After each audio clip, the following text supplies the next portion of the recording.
Welcome to Inspiration and Transformation from the Banks of the Ganga with Sadhvi Bhagawati Saraswati, an American sannyasi living at the Parmarth Niketan ashram in Rishikesh, India. Sadhvi is president of the Divine Shakti Foundation, a charitable organization bringing education, vocational training, upliftment, and empowerment programs to women and children. Sadhvi is also Secretary General of the Global Interfaith Wash Alliance and Director of the world-famous International Yoga Festival. Join the musings of an American sannyasi as Sadhvi shares the wisdom and teachings of her guru, His Holiness Pujya Swami Chidanand Saraswati Ji. Welcome everyone to Inspiration and Transformation from the holy banks of the sacred Ganga River in the land of Rishikesh, India. Why do I have to be spiritual when there's so much to do in the world, so much to achieve? Why be spiritual? Why bother? So this is a very common question, particularly we have so many students with us tonight. You've got such busy lives, so much to do. Why be spiritual? Well, let's say for a moment that you wake up one morning and you take your temperature and your temperature says 101. It means something's off. We don't know what's off, but something is not right. An infection of some sort, a bacteria, a virus. Now imagine that you ask everyone around you, what's your temperature? And everyone around you tells you 98.6. That's how you know that 101 is a fever. That's how you know there's something wrong. But now imagine that you ask everyone around you, what's your temperature? And they say 101. Do you still have a fever? Yeah, of course you do. But in the first case, we know that something is off. We're going to look for a cause. We're going to look for a solution. We're going to go to the doctor. Whether we go to an allopathic doctor or a homeopathic doctor or an Ayurvedic doctor, it doesn't matter. But we're going to go to someone to help treat that which is off. They'll diagnose it and then they'll treat it. But when everybody's fever is 101, what happens? I think that it's normal. I still have a fever, but I no longer go to the doctor because everybody has this fever. Must be normal. Now the fever is still ravaging my body. But because everyone else has it, I don't look for a cause and I don't look for a solution. And what is happening in our lives is most of us live in a state of pretty regular stress. Anybody here feel stress? Yeah. So this is pretty common. We feel stress, we feel worry, we feel anxiety, we feel depression. But when you look around and you talk to your friends, what do you find? They're also stressed. They're also worried. They also have anxiety. They also have depression. And so what happens is we start to think that this is normal. Now, at your age, it is relatively normal. It's sort of part of growing up. Stress and anxiety tend to be part of a pretty regular package deal of adolescence. But most of us don't lose it. It stays with us. We're stressed about our jobs. We're stressed about how we look. We're stressed about how much money we make. We're stressed about whether our spouse or boyfriend or girlfriend is talking to somebody else. We're stressed in traffic. We're stressed about what's going to happen to us, to our family members. We're stressed about so many things. And what spirituality does is it helps bring that temperature back to normal. It's what helps us get grounded, get centered, be able to stay afloat in the waves of life. Has everyone here seen the ocean? Everyone here? Is there anyone here who has not seen the ocean? Okay.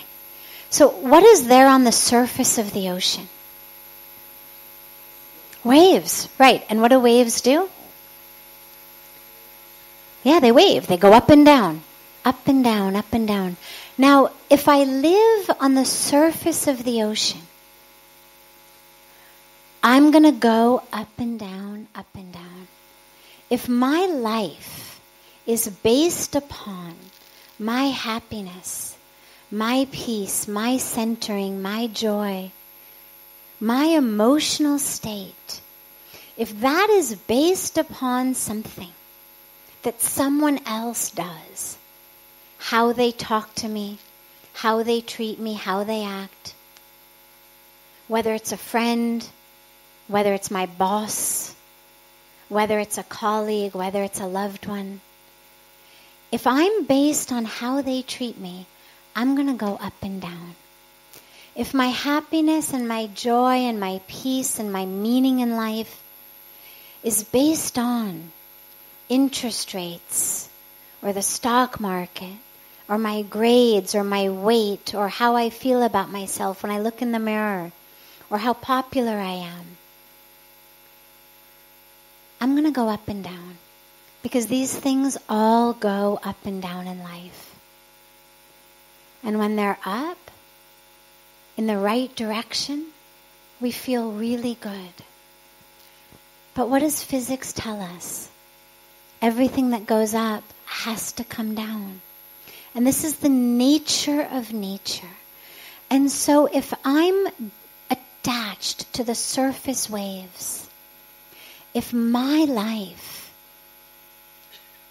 my joy, my peace, my meaning in life, my fulfillment in life is hooked into something over which I have no control, and it's hooked into something that is on the superficial surface level, I may love the ups, but you can be very sure there's going to be downs. And this is what happens in our lives, and this is what causes stress. When I'm going up even, I'm always worried. What happens if it comes down? What if it comes down? And when it's going down, I'm always stressed anyway. Always depressed. And so the answer to that, this is the point of the spiritual life. What the spiritual life does, it doesn't say get out of the ocean. It doesn't say don't live. It doesn't say don't enjoy. It doesn't say don't get wet. What it says is connect yourself in the depths of the ocean. Because in the depths of the ocean, there's no waves. The depths of the ocean are always very still, always very calm. And you know what is even more interesting is that it's even more life that's there. When you look at the ocean on the surface, it looks just water. And then you put on a mask, you put on a snorkel, you get your face in the ocean, and you start to see all of the beautiful colors. You see the coral, you see the fish. But then people who have scuba dived say snorkeling's nothing, you've got to go scuba diving. And then you go deeper. And when you go deeper, what you get is even more life, even more beauty, even more colors. And the same thing is true in life. We stay on the surface because we think that that's what it's about. But the deeper you go, that's where the stillness is. That's where the calmness is. That's where the grounding is. And that's actually where life is. That's where the excitement is, on the inside. Not going up and down in the waves. In that connection with who you really are.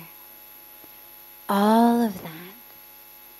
So that's why we become spiritual.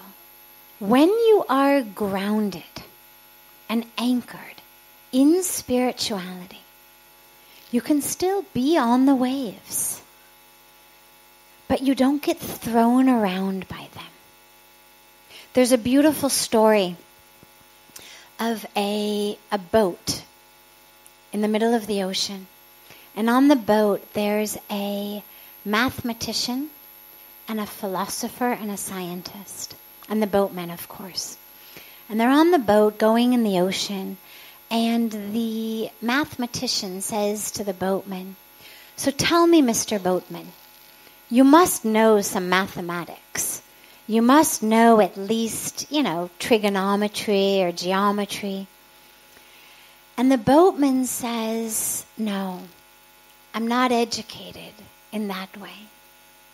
I only know how to take the name of the divine in the morning and at night before I sleep, and during the day as much as I can." And the mathematician says, "Then at least 30% of your life has gone in vain." And next, the scientist says, "Well, you must at least know science. You must know Newton's laws of physics." And the boatman says, "I'm not educated in that way. I only know how to give more than I receive. I only know how to try to see the divine in everyone I'm with." And the scientist says, "Then at least 40% of your life has gone in vain." And lastly, the philosopher says, "Well, all right, maybe you're not a math and science guy, but you must know philosophy. Plato, Aristotle, or Vedanta. Some philosophy you must know." And the boatman just closes his eyes. And he enters this beautiful, beautiful meditative trance. And he says, "I'm not educated in that way." And the philosopher says, "Well, then at least 50% of your life has gone in vain." And at this moment, a wave comes. The ocean starts to get very, very stormy, and a wave comes. And the boatman realizes this boat is going to capsize. And he says to his passengers, "Do you know how to swim?" "No," they all say. And the boat crashes upside down, and the boatman watches very sadly as all of his passengers drown. And he says, "I think 100% of your lives have gone in vain." And I share this story very specifically about your question, because most of us focus our lives metaphorically on the math, the science, and the philosophy. We focus our lives on whether it's academia, whether it's our professional world, our career world. It's the stuff we're supposed to learn. We're supposed to learn addition. We're supposed to get a good career. We're supposed to succeed in that way. And that's what we focus on. And that's the stuff on the surface. Now, it's great for so many things. Nothing wrong with it. The problem is if that's all we have, we don't know how to swim. We're not anchored. What an anchor in a boat does is it keeps it from drifting. It keeps the waves from capsizing it. So what spirituality does is it teaches us to swim. Doesn't mean that you can't also be on the waves. In fact, you're even much more able to enjoy the waves because you're not dependent on them. If my entire sense of self, my peace, my well-being, my happiness is dependent on all of these things in the outer world, then somebody is mean to me, somebody ignores me, somebody doesn't invite me to their party, I don't get the grade I want, my parents yell at me, whatever happens, then my entire sense of self drops. And that's not fun for anybody. That's not enjoyable for anybody. When we say we enjoy the waves, what we enjoy is going up. What the going down does is just gives us at least something to know when we're going up. We think, well, at least maybe it'll be better tomorrow. But when you're grounded spiritually, what you're able to do is be in the world, enjoy the world. Absolutely. There's nothing about spirituality that says, thou shalt not eat chocolate ice cream. Thou shalt not go to a party. Thou shalt not fall in love. Thou shalt not have friends. Thou shalt not go to the movies. There's no commandments like that. Thou shalt not laugh and enjoy and have friends and fun. But what it says is, who you are, your sense of knowledge of yourself, your happiness, your peace is not dependent on those things. So we become spiritual to be able to enjoy the waves if we want. You're listening to OTR-FM, part of the IOM radio network. Being a radio host on IOM FM allows you to build your show on a rich platform with the power of the internet to fulfill your outreach goals and connect with a very specialized and global online audience, unlimited by time and distance. OMTimes Radio will provide you with web relevance, a recognizable conscious brand, and with the standard of excellence that has accompanied every single Circle of Hearts Radio is a sanctuary on the airwaves. Join me, Grandmother Alaya, in the circle on Sunday 2 p.m. Eastern as I share information to both enlighten and nourish your soul. Hi, this is Christina Ricci with RAIN. Every 2 minutes, another American is sexually assaulted. If you or someone you know has been sexually assaulted, you are not alone. Help is just a call or click away through the National Sexual Assault Hotline. Please call 1-800-656-HOPE, that's HOPE, or visit RAIN.org, that's RAINN.org. Brought to you by RAIN and this station. Welcome back to Inspiration and Transformation. I'm so glad to have you all back here with me. How does one connect with their divine self and stay connected? I'm going to change the word divine self to true self. Because if we say divine self, what that implies is that there's a non-divine self. This is my divine self. This is my divine self. This is my non-divine self. What we have is a true self and a non-true self. The non-true self is the stuff that most of us actually identify as. Our name, our ages, where we're from, the color of our skin, our bank accounts, our careers, our titles, all of that stuff that we identify as self, but actually isn't. And the reason that we know it isn't is it keeps changing. The example that I always give about this is if you're driving down the freeway and someone calls you on the phone and says, "Who are you?" And you say, "I'm exit 30. They say, no, I didn't say, "Where are you?" I said, "Who are you?" And now you say, "I told you I'm exit 30. Or, well, now I'm almost exit 31. They would think that either you couldn't hear them that your phone was too staticky, or that you had gone absolutely crazy. We understand intuitively that exit 30, exit 31 is simply the intersection of time and space that our vehicle is at right now. It's true, it's not a lie that that's where we are, but it's not who we are. And if I say to you, I am 45, I'm female, I'm white, I'm American, I'm a sannyasi, well, that's all true. None of it is a lie. And yet, it's what we call the lowercase t true. It's true at this exact intersection of time and space. It's not the capital T truth. It's just telling you the story of my vehicle and where it happens to be right at this intersection. But our true self is the divine. The true self is the essence.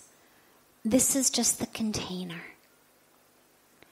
And so when we connect with our true self, what we have to do is sink beneath the container. If we're stuck on the container, we're not going to get to essence. If I pick this glass up and I spend all my time just marveling at how beautiful it is, or how ugly it is, or how solid it is, or soft it is, it's not going to quench my thirst. In order to do that, I've actually got to take the lid off and drink what's inside. And the same is true about our vehicles. There's nothing wrong with admiring the beauty of the glass. It just doesn't do anything for my thirst. And so there's nothing wrong with paying attention to our vehicles. We've only got one. It's a temple. If who we are is the divine and the divine lives in this vehicle, it means the vehicle is a temple. We have to care for it. We have to worship it. We have to take as much care as we do of our temples, our churches, our synagogues, our mosques, wherever the divine resides. And yet, we don't confuse form for content. We don't confuse packaging for essence. And so our true self is the essence. The true self is that spirit. And the way to connect with it, there's many ways, but a very simple and easy way, is through a practice called niti niti, which is not this, not this, not this. And so we begin literally by saying, I am not my orange sari. I am not my skin. I am not my bones. And should anyone doubt that, the reason that we know that that's true is my skin keeps sloughing off. I get new skin every day, but I is still there. My bones break. I'm still there. So I'm not my blood. Get a blood transfusion, donate blood. I'm still there. I'm not my organs. Could get a transplant of one of those. I'm still here. We go deeper and deeper and deeper, recognizing that all of the parts of our body actually slough off and regenerate over a period of years. After every 8 or 9 years, you're brand new. Brand new. If anything that you're holding on to happened to you more than 8 or 9 years ago, it did not happen to you. Doesn't make it right. Doesn't make it okay. But it didn't happen to you. So we go through that, and then we get a little bit deeper, and we say, well, I'm also not my emotions. I'm not my anger. The reason I know that is I'm not always angry. I may be angry way too frequently, but I'm not always angry. And I don't cease to exist when I'm not angry. I'm not my depression. I wasn't always depressed. There are moments in which I'm not depressed, but I don't cease to exist.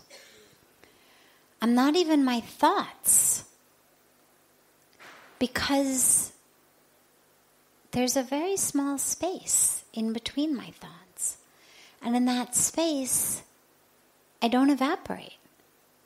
And if I were my thoughts and I ceased to exist even momentarily between the thoughts, who would have the next thought? So we go slowly, slowly, as deep as we can, until there's really nothing else to remove. And if you do that in a very meditative place, and you allow yourself just to sit there after peeling layer after layer, what you find is there's this beautiful stillness, this beautiful experience. And then maybe something else will come to you. I'm the child of an alcoholic. Well, no, because that child is not who I am if I was that child more than 8 or 9 years ago. And if you believe in past lives, wasn't true in my last birth. So we can remove everything that we identify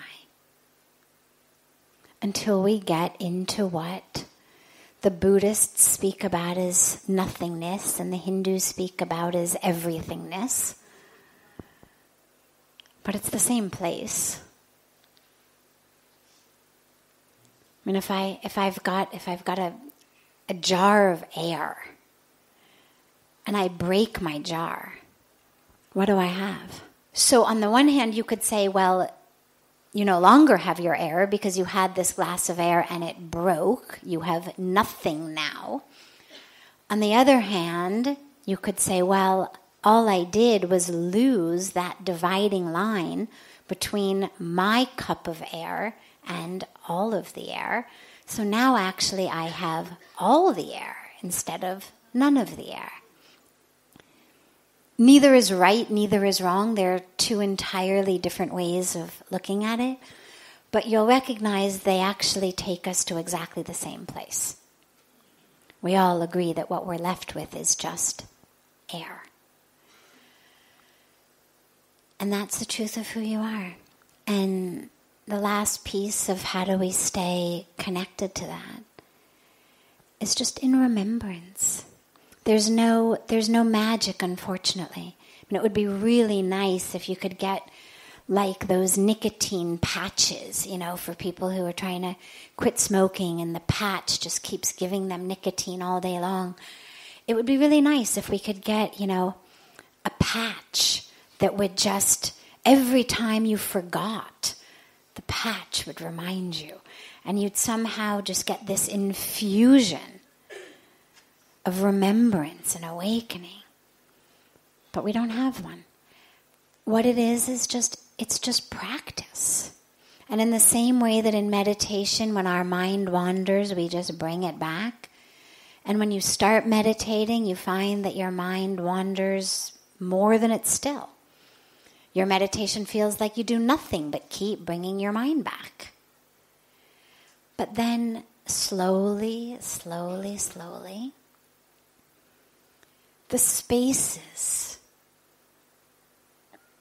in between having to bring the mind back lengthen. It stays. And you're able to catch it faster and bring it back faster. And slowly, slowly, you're able to accumulate lots of moments, consecutive moments of being there. And this is what it's like of living within our true self, is it's just about remembrance, coming back, A mantra is a great life raft to bring us back. Our breath is a great life raft to bring us back. They're just techniques to bring us out of where we've gone and back into who we are. And slowly, slowly you keep living as that. And the last piece of this, though, is just to remember not to berate yourself. Because in this consciousness and acceptance of the invitation to live in that consciousness and to join and to connect and to live with love and to live with connection, it's very important not to leave ourselves out of the equation. Many of us are very, very comfortable with compassion, with connection, with love, forgiveness, seeing the divine in all as a practice, as long as it relates to everyone other than ourselves. It becomes very difficult when we have to turn it back inward. And so what you get is, oh my God, you are so stupid, look at that, you forgot to be compassionate again. You are so stupid. Right? So where's my compassion for myself? I mean, here I am berating myself for not being compassionate to another. And that irony kills a lot of us. So we have to just remember that as we work on staying connected, that it's not just connected to God outside of us and those around us. It's connected to within us. And when we lose it, when we find ourselves disconnected, to have the same compassion and the same love and the same understanding and the same presence for our lowercase s self that wandered off, that we have for those of us around us, that we have for the world around us. This is OTR-FM, part of the IOM radio network. OMTimes magazine is one of the leading online content providers of positivity, wellness, and personal empowerment. A philanthropic organization. Their net proceeds are funneled to support worldwide charity initiatives via Humanity Healing International. Through their commitment to creating community and providing conscious content, they aspire to uplift humanity on a global scale. OMTimes, co-creating a more conscious lifestyle. Do you have time to read that inspiring book or that blog post you've been meaning to get to? In your busy world, how do you improve yourself and keep your life going? I'm Lisa Kay, and my Between Heaven and Earth radio show can transform your life just by listening. Be uplifted with inspiring topics, positive stories, and ideas that really work. Between Heaven and Earth radio is conscious living for your soul, every Wednesday at 4 p.m. Eastern Time. Like Baldwin with People for the Ethical Treatment of Animals. I grew up loving circuses and other traveling animal shows, but it never occurred to me what life might be like for the animals. Training wild animals to do things they don't understand takes force. Routine discipline with a hook or whip with the heel of a boot shows the animal exactly who's the boss. Don't patronize animal acts. Please contact People for the Ethical Treatment of Animals. 757-622-PETA. Welcome back.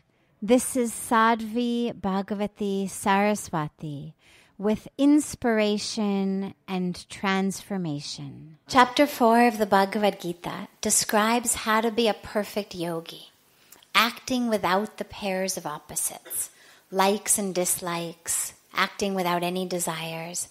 How do you have the desire for self-realization without acting on the desire? The Bhagavad Gita did not say, thou shalt not act upon thy desires. What it said is, thou shalt not be attached to the fruits of the results of your actions. I may desire to have apples. In my desire to have apples, I plant apple seeds that hopefully tomorrow will sprout into apple trees and I will have apples. Wonderful. That's what God gave us brains for. I desire apples. How can I have apples? Well, I plant apple seeds. If I take care of the seeds, I'll have a tree. If I take care of the tree, I will have apples. However, if the seed doesn't sprout, if some animal comes and eats it up, if the seed sprouts and I have a tree, but the tree does not give me apples, or gives me apples, but the apples are rotten or sour, or the birds and the worms eat the apples before I get to them, I still don't have apples. And if I was attached to the fruit, literally in this case, the apples, I'm going to be frustrated. That frustration is the impediment to my spiritual growth. So God did not say, Krishna in the Bhagavad Gita did not say, thou shalt not plant seeds. Thou shalt not water them. No. What he said was, plant the seeds, water them, shine the sun on them. But don't be attached to how long it takes them to give you fruit, to what type of fruit, to how much fruit. If you get your apples, great. If you don't get your apples, no problem. That's the point. And the reason for that is we don't have any control over it. I have control over the seeds I plant. I have no control over what happens after that. I have no way to make that seed sprout. Sure, I can follow all the rules of the right soil and the right water and the right, sun. But I don't know what makes a seed sprout. I don't have the seed sprouting mantra or magic wand. Sprout. There's an intelligence in that seed that makes it sprout. How do you make it happen? Who knows? The most brilliant scientists in the world, knowing everything, cannot create a seed that will sprout. Cannot create a leaf, cannot create a mosquito. They could draw you diagrams of exactly the molecular structure of the hydrogen and the oxygen and the nitrogen and the carbon. How they bind. But they cannot create it. Give them a petri dish, give them all the nitrogen, all the hydrogen, all the oxygen, all the carbon. They still cannot make life. We don't have control over it. All we have control over is our actions. And so what Krishna's teaching is not thou shalt not act. In fact, he's teaching the exact opposite. You must act. You must act in alignment with your dharma.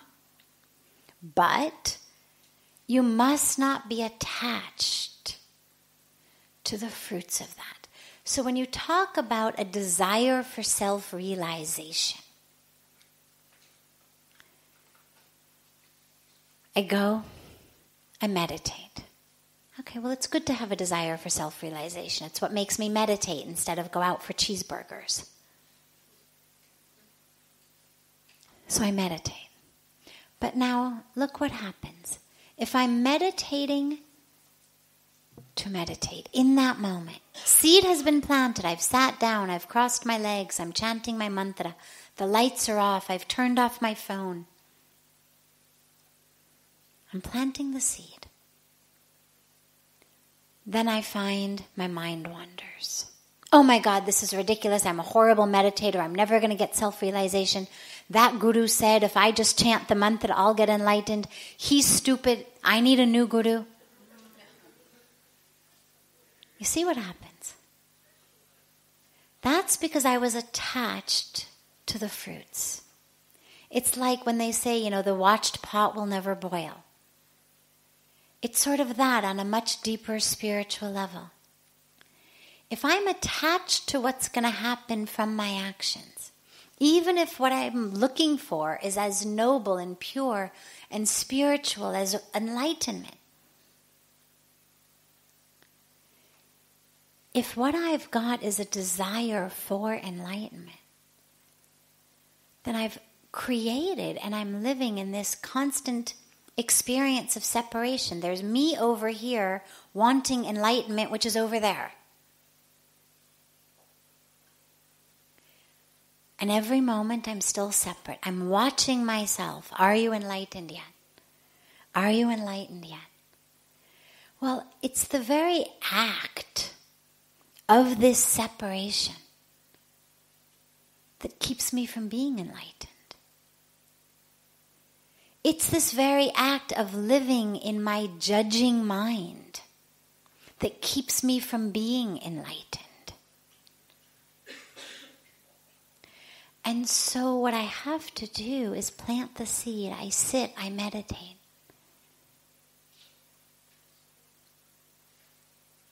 And I have faith. All my job is to do that meditation.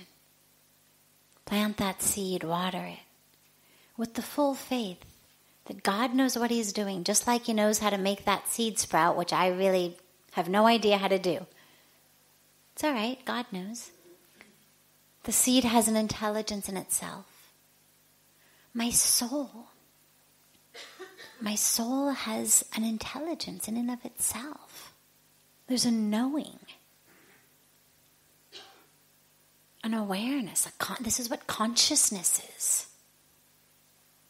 Consciousness is conscious.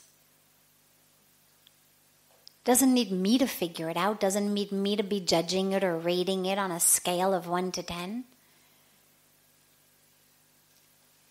That just keeps me separate from my consciousness. Then there's me and my consciousness. So I'm never going to be enlightened. Enlightenment is the merging. Yoga means union. As long as I'm separate from my meditation, from my enlightenment, from my consciousness, I'll never experience it. I have to be there. I have to be with it in order to be there. You can't be the watcher of your own enlightenment. At some point, it's like you can't merge into real love if you're watching it.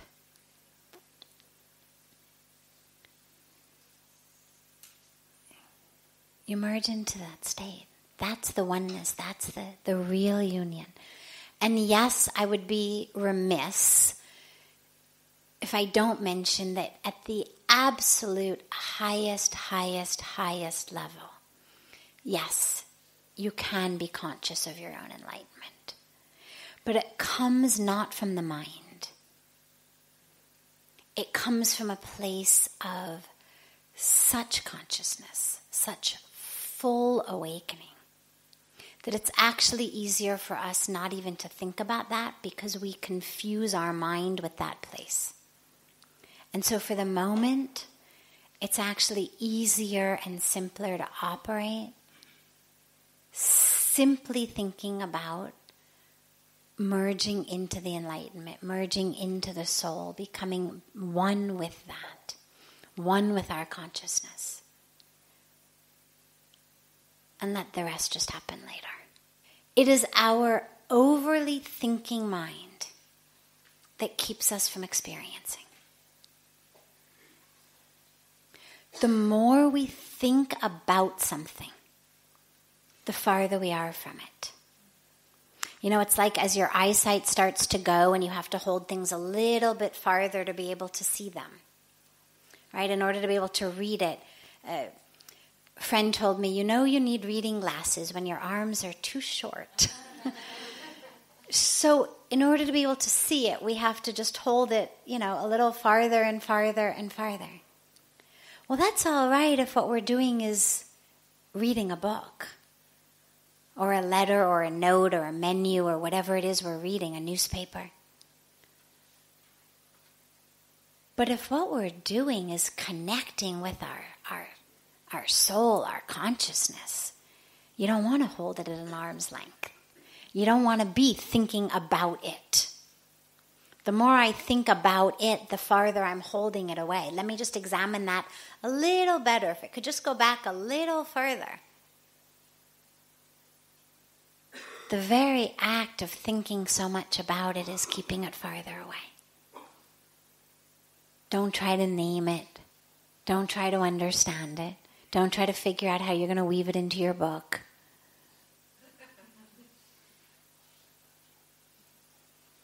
That's the problem. How am I going to tell this to people? How am I going to explain it? Don't worry about that. Just let it happen.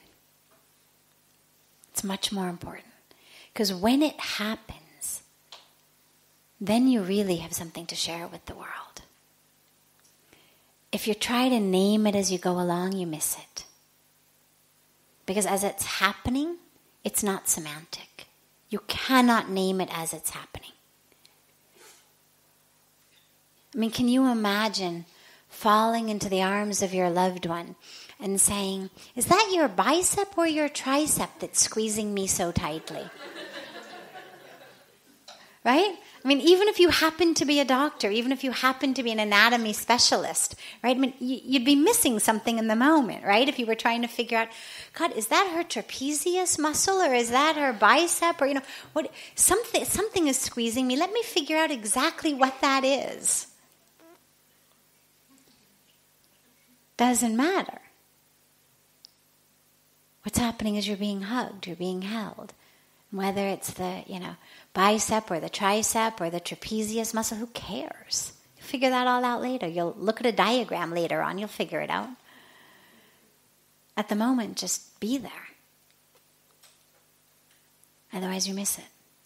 This is OTR-FM, part of the IOM radio network. The number one reason girls drop out of school in sub-Saharan Africa is lack of access to feminine hygiene products. The Pads for Schoolgirls Project, an outreach of Humanity Healing International, is changing this paradigm by setting up sewing programs at schools, teaching girls a vocational skill, while producing the reusable pads that help keep them attending classes. The girls pay it forward by making and giving pad kits to other girls in need. To learn more, visit humanityhealing.org. Humanity Healing is where your heart is. Circle of Hearts Radio is a sanctuary on the airwaves. Join me, Grandmother Elia, in the circle on Sunday 2 p.m. Eastern as I share information to both enlighten and nourish your soul. When I broke my foot, for leaving me alone when I wanted to be alone. And now, as a grown-up, I'm thankful for being able to take care of you, my dear mom, for taking you to your therapies, for understanding that sometimes you simply want to be alone. Roles change without us noticing. That's why AARP gives you the information to provide even better care for your loved one. Visit aarp.org/caregiving. Brought to you by AARP and the Ad Council. Welcome back. This is Sadhvi Bhagawati Saraswati, and thanks for coming back and joining us for more of inspiration and transformation. How do you maintain your energy to continue giving and giving for so long? The beautiful thing about giving, when you give of yourself, when you give of your love, it actually replenishes you. If I have just this glass of water, of which I've already drank most of it, and there's, little bit of water left. If I had to give some of this to everyone here, it would run out very, very quickly. Or I would only be able to give a tiny bit to everyone because there's a finite amount.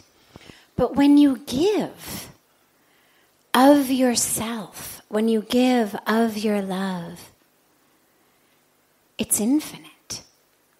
It's not about having to replenish yourself. The giving actually replenishes you. And the reason that it does that is that which really fills us, that really brings us the energy to live, that gives us that enthusiasm, that pulls us out of bed in the morning, is deep connection. Whether it's deep connection to another being, this is what helps mothers go on an hour, 2 hours, 3 hours of sleep for years, sacrifice so much of themselves. Why? Because of that connection. So the connection to a being, the divine, many beings, ourself, God in any form, that connection is actually what keeps us going. And so if I withdraw all of my energy, withdraw all of my resources, I'm not going to give. I need to replenish.